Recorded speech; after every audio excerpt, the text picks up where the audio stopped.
When I arrived to Vancouver, I was so certain that I was ready for my exciting and independent new life.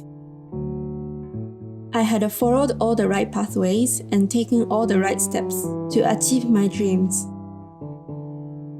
But it had turned into a disaster, and I had achieved nothing. Now here I was, bothering my teacher again, with basic grammar problems I should have learned and understood already. All I could think of was going back where at least I felt confident. Going back to Japan.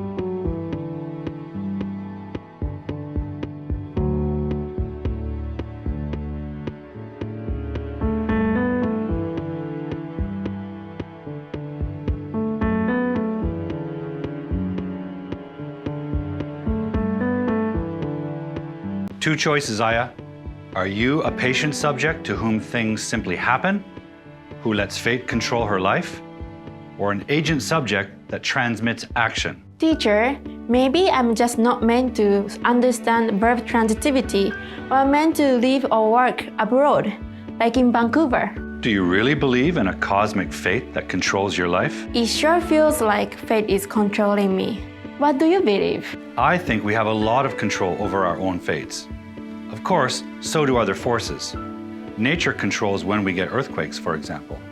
And other people make choices that affect us, like deciding whether we get a job or not. But we can influence even these outcomes a lot. We can assert ourselves into the world through our choices and actions. And these influence the world, others, and our own lives. Anyway, whatever we want in life, Aya, great or small, requires that we take action. Action, huh? Verbs again. You know, the ancient Chinese philosopher of military strategy, Sun Tzu, said this about situations just like yours.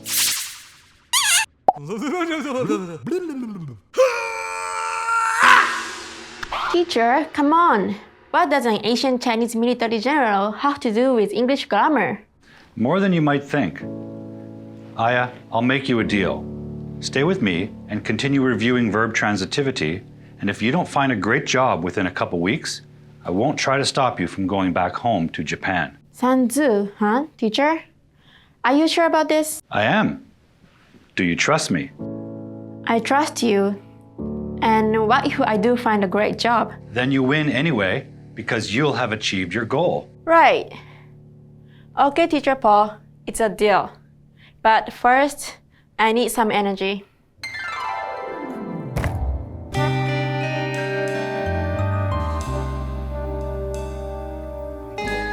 Okay, first, let's recall that language operates on a variety of levels. Grammar, meaning, and convention, for example. Likewise, transitivity operates on both syntactic and semantic levels. It's both a grammar and a meaning issue. This is the key, Aya. We need to examine how to express transitive and intransitive meanings. Right, different levels.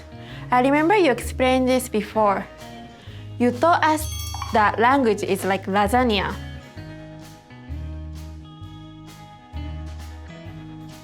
Right. And actually, there are linguists who have suggested that verb transitivity is not a question of either or, but that it exists in degrees on a continuum.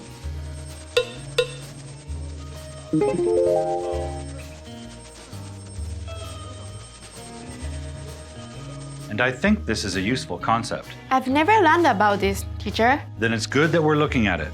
It'll help us understand how to accurately use verb transitivity. Okay, teacher.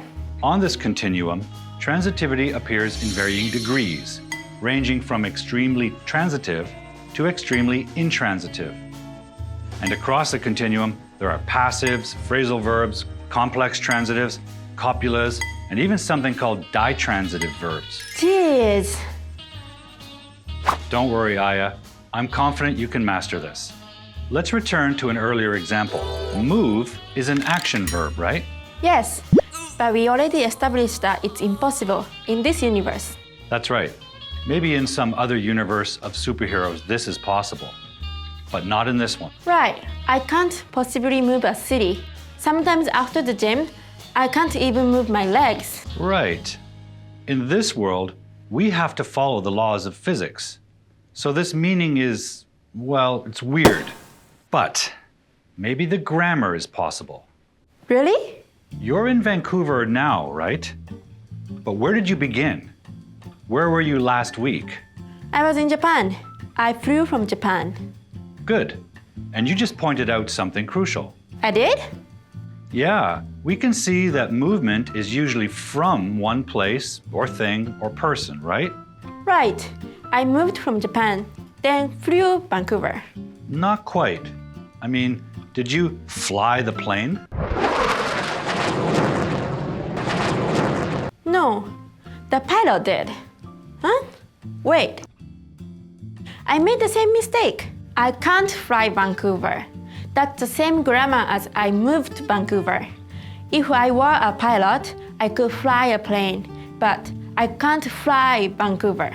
And this is important. Whenever an action involves movement, using verbs such as go, fly, or move, the subject is really moving from one place To another. Exactly. So I should have said I flew from Japan to Vancouver, or I moved to Vancouver. That's right. And often, when you're speaking with another person, you both know where you came from. So we don't need to mention it. Right.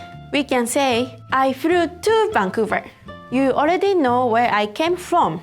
That's why you often won't hear someone say from. It is omitted, but remains implied when you use to. Okay, I think I get it now. In my job interview, I didn't use prepositions from and to.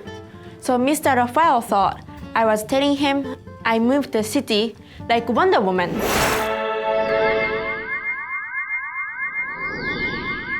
Right. And here's the important thing to notice. We said earlier that a transitive verb needs a direct object directly after it, right? Yes, it must be super close so the action can transmit. But look what's happening in our example. Right, now the preposition is there, so the verb cannot directly transmit the action to the direct object. Which means that this object is not a direct object. Which means this verb is... It's not transitive. It must be intransitive. That's cool. It is. So, Teacher Paul, does this mean that prepositions indicate intransitivity? Great question, Aya. They do. Let's check our understanding of this then.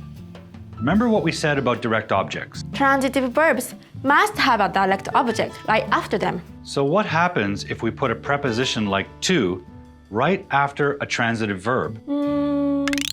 The verb is now separated from the direct object. The direct object no longer comes right after the verb. Right. The direct contact between verb and object is broken. It is still some kind of object, but it's clearly no longer direct.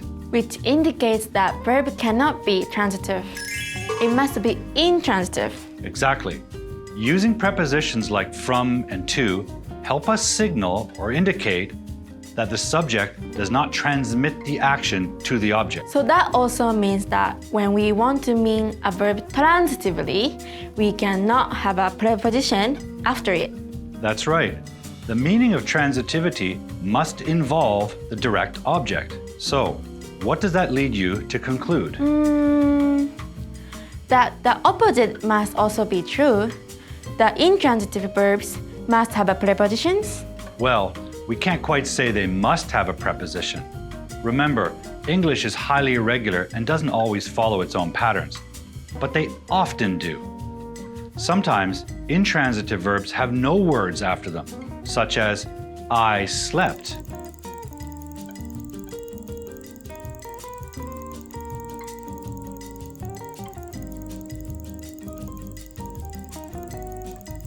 So this structure with prepositions is just one type on the continuum, right? Now you've got it.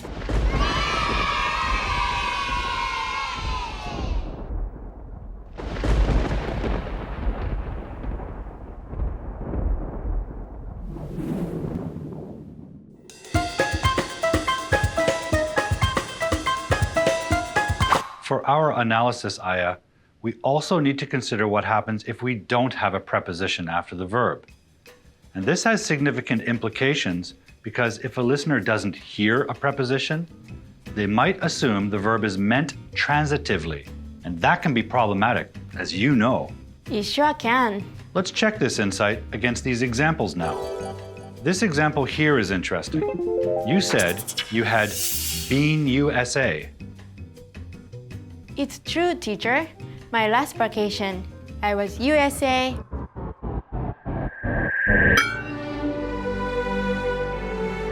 Oh my, teacher, what have I done? And when you say it like that, when I hear no prepositions, I have to assume you mean these sentences transitively, like, I am Paul, you are USA, not Aya. Of course, I'm not USA. I was in the USA. I need a preposition because I didn't transmit my action be to a direct object. Right. USA here is not a direct object. It is good. Tell me, what else do you notice about this example? The verb. It's a be verb, a copula.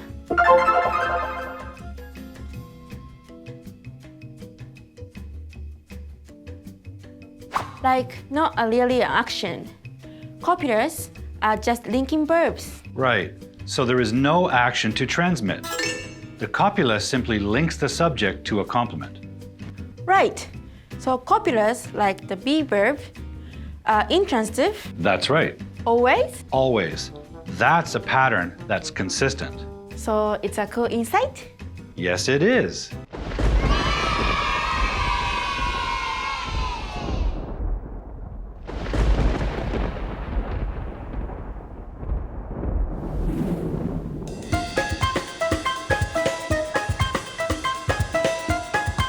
Now I see how foolish I've been, Teacher Paul. I've ruined everything with my weirdness. Go easy on yourself, Aya. This is tricky stuff. But let's continue, okay? There's more, huh? Let's look at some other examples. Actually, one of these examples is correct English, not weirdness. Can you see which one? I told Mr. Raphael that I ate restaurants. Of course, that one sounds ridiculous.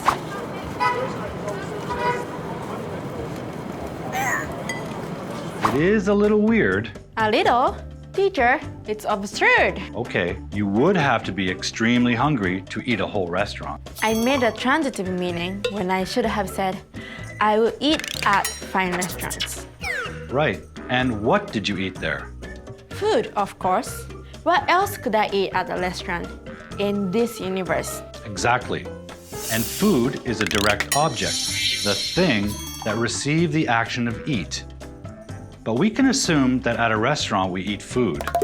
So the direct object food can be implied instead of actually said in the sentence. And I can't get Vancouver, like I can't buy it or receive it from somebody else.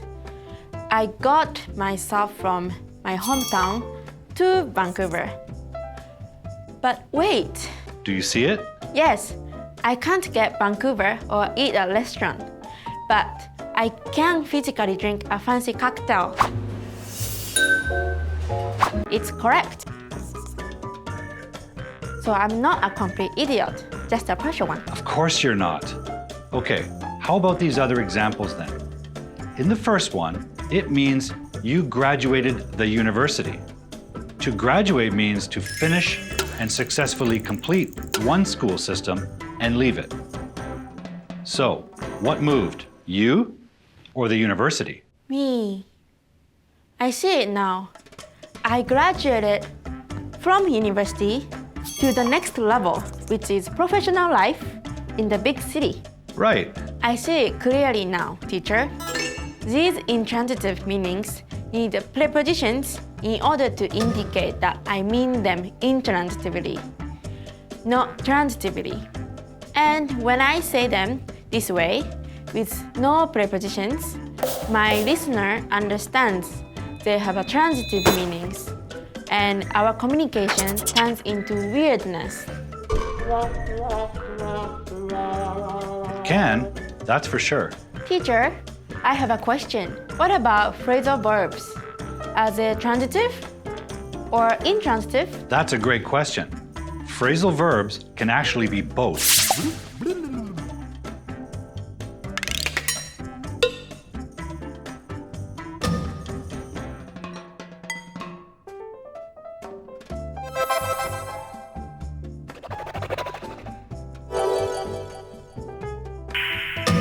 Here are some examples. Wow, there are so many of them to learn. I'm afraid so. But you'll notice that some phrasal verbs have their own dedicated preposition built right in. So you don't even have to make a preposition choice. But how can I possibly learn them all? There's no shortcut, Aya. No magic fast way. You know, children learning a first language have a long time to absorb these language patterns and structures. So they don't usually need to study and memorize them. But an adult learning a second language doesn't have, or doesn't want, to absorb them over 20 or 30 years. So an adult learner like you needs to consciously work at it, to study. So you'll need to study these and practice using them, and pay attention and notice them when others use them. That is, if you want to be a master of your English skill.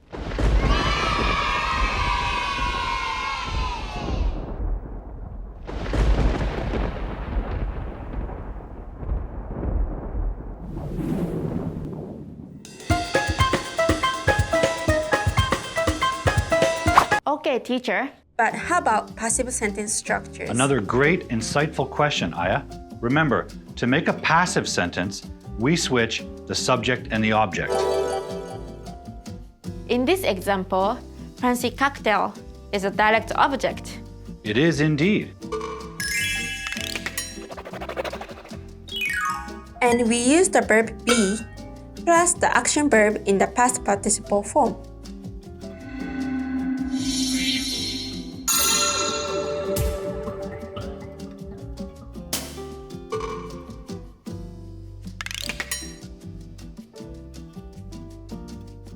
Good. But now we've established that intransitive verbs do not have direct objects after them, right? Right. So without a direct object, there is nothing to switch with the subject. Exactly. Right. So intransitive verbs cannot be changed into passive structures. Right. For instance, when you said this,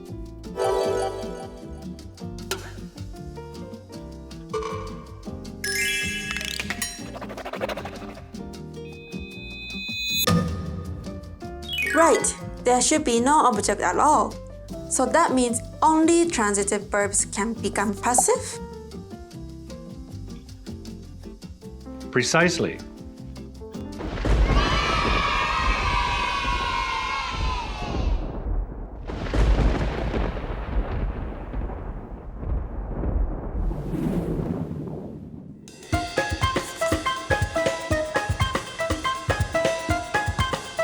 Okay, Aya, there is another degree of transitivity to consider.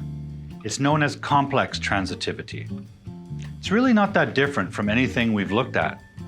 More of a variation. I've never learned about this, teacher.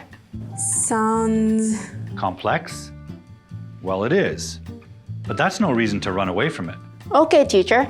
Complex transitivity really just involves connecting more information about the object to the object. Here, verb transitivity is the direct object, right?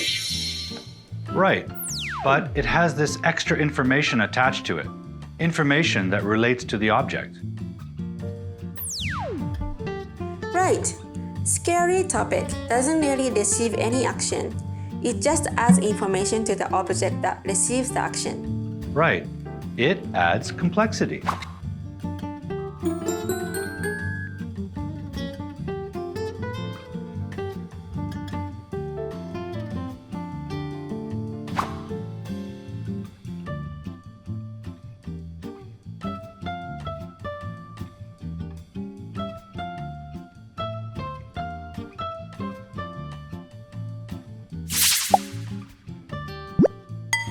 that doesn't seem so scary or complex. I agree. So does the famous physicist Ernest Rutherford. He once said,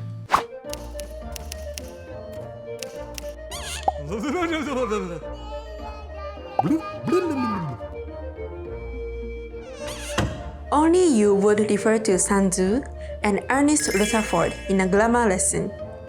You really are a little weird. I am indeed, Aya. Thank you for saying so.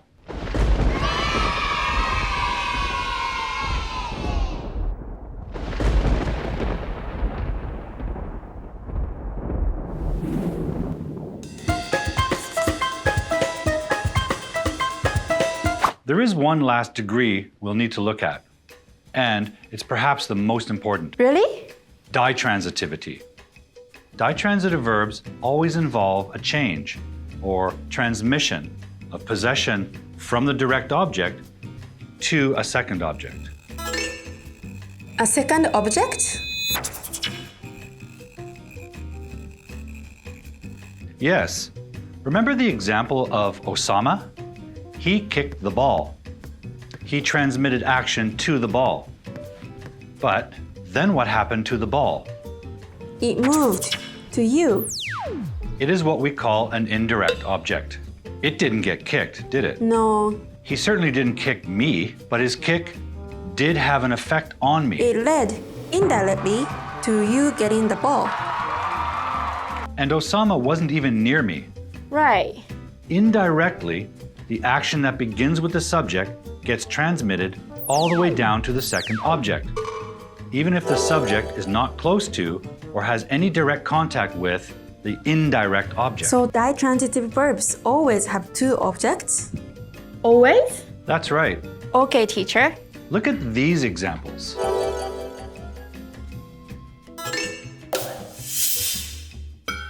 I have a question, Teacher Paul. Can these two objects switch positions? They can indeed. See, Aya, you have learned this before. I kind of remember it now. Teacher Paul taught verb transitivity me. Good. But let's use a preposition to indicate that the action is transmitted from one thing to another. Okay, Teacher Paul taught verb transitivity to me. Now you've got it. Okay, Aya, let's put your understanding of verb transitivity to the final test. What can you tell me about this? This one is the worst. Jeez. I keep making same errors. So what went wrong? Well, actually, I'm not sure. Well, English uses a subject-verb-object structure, right? Right, But notice that after he said please, the first word is... the verb throw. I still don't understand. What type of sentences begin with a verb? Commands? Imperative? Good. An imperative sentence is directed at the listener. So the subject is really you. Okay. So then, Aya, if you is the implied subject and throw is the verb, That leaves me as the direct object. Direct object, right? Jeez. That's why I thought Mr. Raphael wanted me to throw him to the mat. that's good reasoning. It also shows that transitivity is important even in imperative sentences or questions. This sentence structure has two objects. One is the direct object, the other is the indirect object. This verb is ditransitive. Right. So you understood that me was the object to be thrown, not the mat.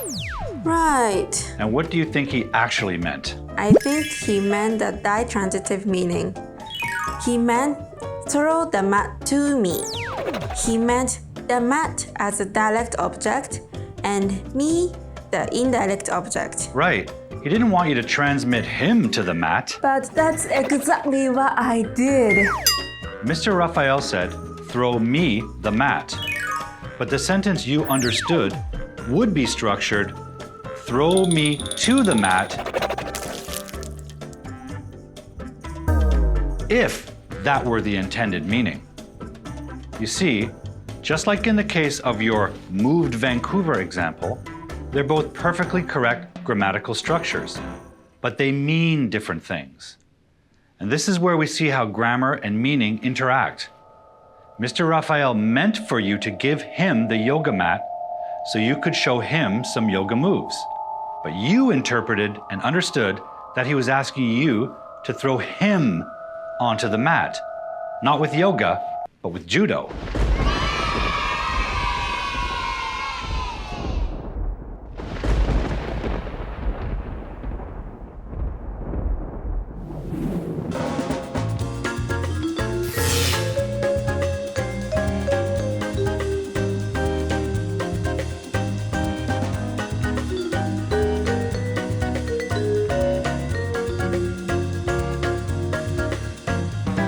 So teacher, how do I know?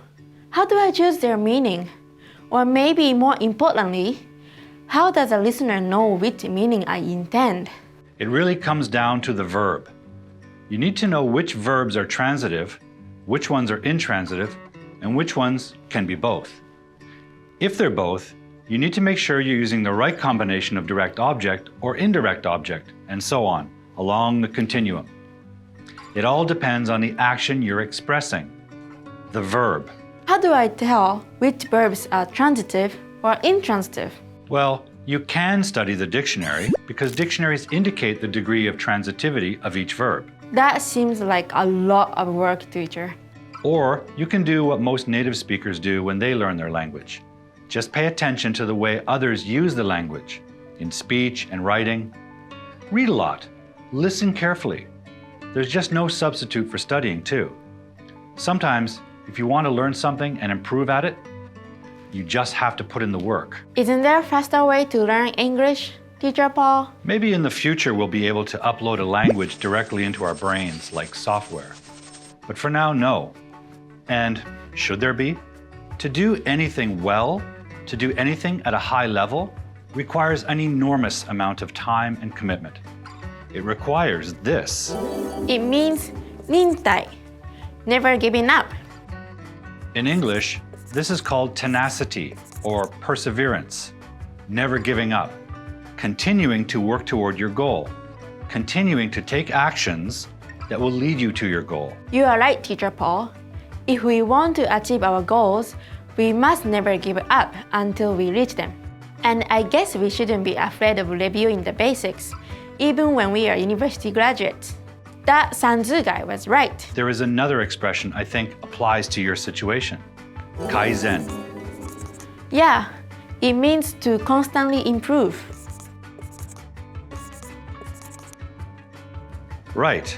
And to improve, to practice Kaizen, all great masters develop new techniques and learn new knowledge. But they also review their fundamentals, keep them sharp and capable.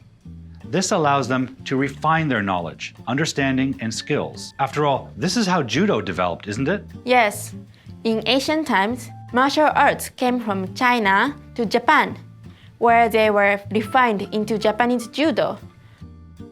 Then judo evolved into jujutsu, which eventually left Japan and went abroad to places like Brazil. There, practitioners developed it into what is now called Brazilian Jiu-Jitsu. And all this refinement and improvement happened because of Kaizen, looking at what works and doesn't work and fixing it. You have just done this. So I should learn from my mistakes instead of being upset and running away from them. Right. Don't let your old habits fossilize. Attack them. Study, review, and adjust. Take actions that will lead you to your goal, Aya. Remember, language is what we use to express our world, our reality. And verbs are what we use to express the actions we take, or which just happen. So, keep going, nintai. Constant improvement, kaizen. Teacher Paul, do even masters like you review little problems that need to be fixed? I'm no master, Aya, but yes, I frequently review and study English. Really? My students depend on me to get it right, to give them accurate answers. Teachers are leaders, Aya, and good leaders, and I think you're a great leader, lead first by setting an example, You really think I'm a leader, teacher? I know it, Aya. What I'm saying is this. Even great leaders like Sun Tzu tell us that it's good sometimes to take a small step backward in order to go forward again with greater strength and confidence. But for instance, if you let this recent setback with your job interview scare you all the way back to where you started, back home to Japan, you'll never inspire others to achieve their dreams because you will have given up on your own. I want to inspire others, teacher. Do you really think I have it in me? I know it. You've taken action to better understand transitivity. You've looked straight at your errors and fixed them. Aya, you're one of the most diligent, intelligent, hardworking, and sincere persons I've ever met. Any company would be happy to hire you. Teacher Paul, I cannot give up on my dreams. So, Aya, let your nintai inspire and move others. And practice Kaizen. If you do that, you'll achieve whatever you dream of. Thank you for not giving up on me, Teacher Paul. You're welcome. And by the way, you just used a whole series of verbs in their correct transitive and intransitive forms. I did? Which means, Aya, it's time for you to go get that dream job and for me to summarize.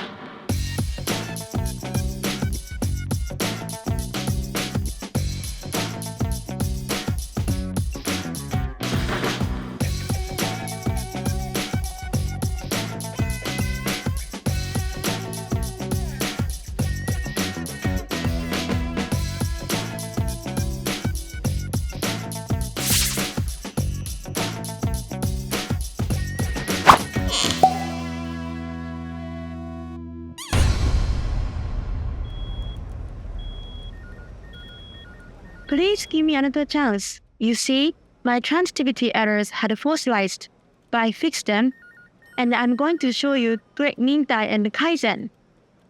You what? What I mean is, I want to work here for you. Actually, Aya, ever since our interview, I've been thinking about you. You have? Yes. In fact, I think you're exactly what my company needs. I am? Yes. We need a little tenacity here, a little... Nintai?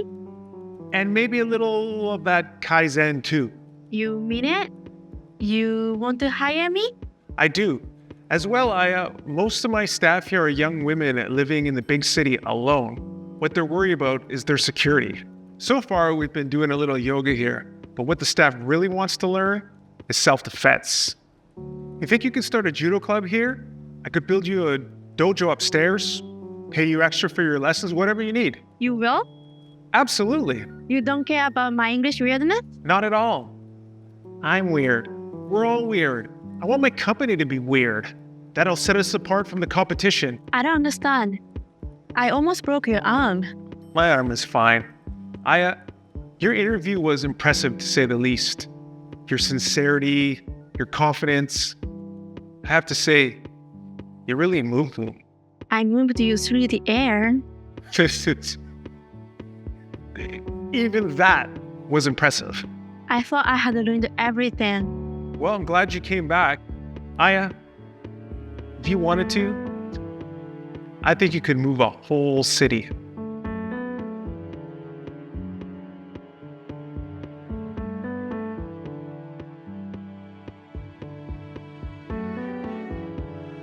Remember, guys, whatever your goals and dreams are, to achieve them is going to require perseverance, nintai, because there will be setbacks and failures. So don't be afraid to review the fundamentals and refine your skills, kaizen. I wouldn't be here with you if I had given up my dreams. One more thing, always be yourself. Share yourself sincerely with others. Assert yourself into the world, which is full of people who need you. Be different. And don't be afraid of being weird. Because weirdness is cool!